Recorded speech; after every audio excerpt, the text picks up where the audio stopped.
only way I can sum this up is that I'm the happiest old man in the world today. Because this inauguration was the second best thing that ever happened to me. And like I said before, the Million Man March was first. And this was my brainchild, but Dr. Harrington, Elaine C. Harrington, will be credited in the documentary as being the engine that drove this vehicle. She needed only a suggestion that it ought to happen with some young people.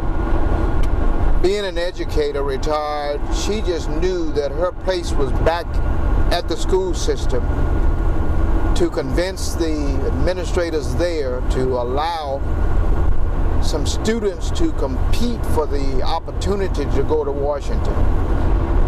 And the school system was right on target. They were operating outside of the box. There was no hesitation.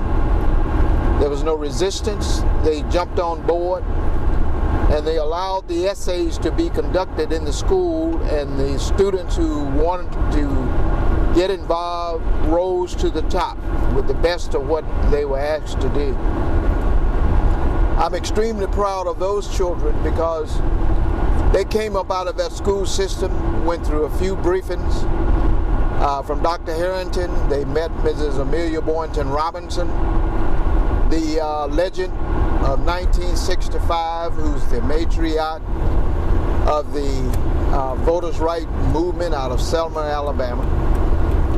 And she charged them with, you know, going on to be the best that they could be, and gave them her blessing and going to Washington. And Mr. Alfonso Moore, when he heard what Dr. Harrington had done, he decided that he wanted the children to have some money in their pockets. He didn't want to take any chance on putting any pressure, undue pressure on a parent who could not afford it. So he went out and raised some money so that each student could have some extra cash. And he too is to be commended.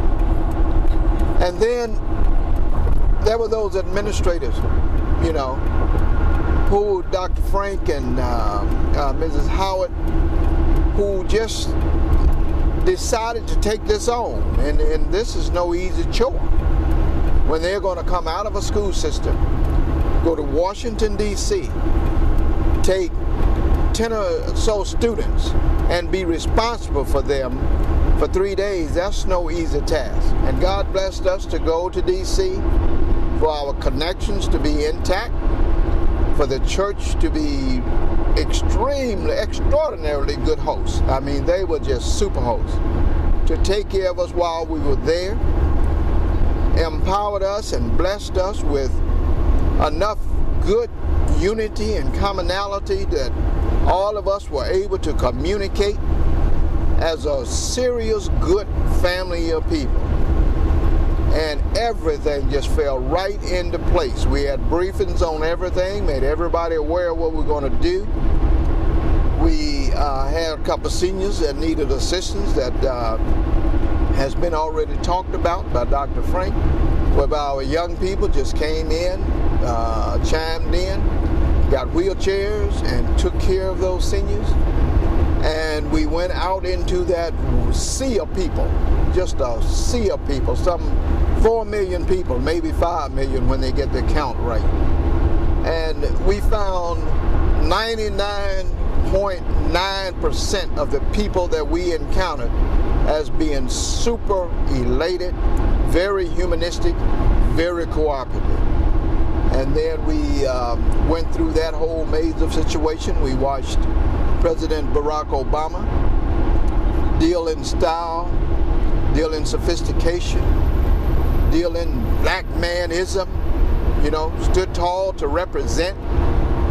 And one of the things that President Obama has done, as far as I'm concerned, as an older man, he has made it okay to be smart. No young black boy will ever again be able to think that you are a nerd or you're some kind of punk just for being smart. Because Barack Obama represents the fact that being smart is smart, and especially in a society that is technologically oriented as it is today. You're going to have to be smart to be competitive. Another thing Barack Obama has done, he's endorsed a black man loving his woman. Because when he labeled Mrs. Obama, Michelle, his rock, well then that means that he's smart enough to understand that she is to him what most black women in this world have always been for their husbands, and that is the rock of whatever family situation they're in.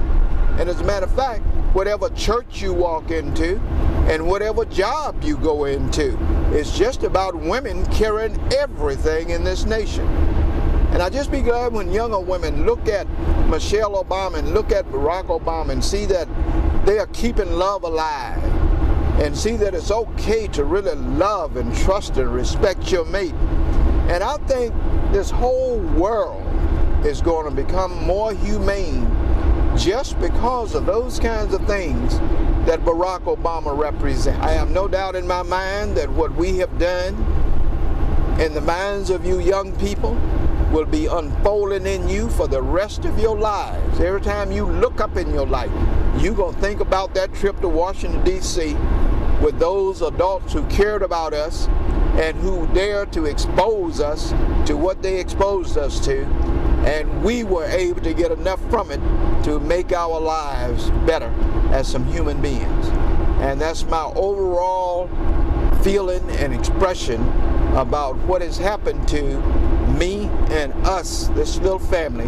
We named ourselves the Tuskegee Inaugural Family.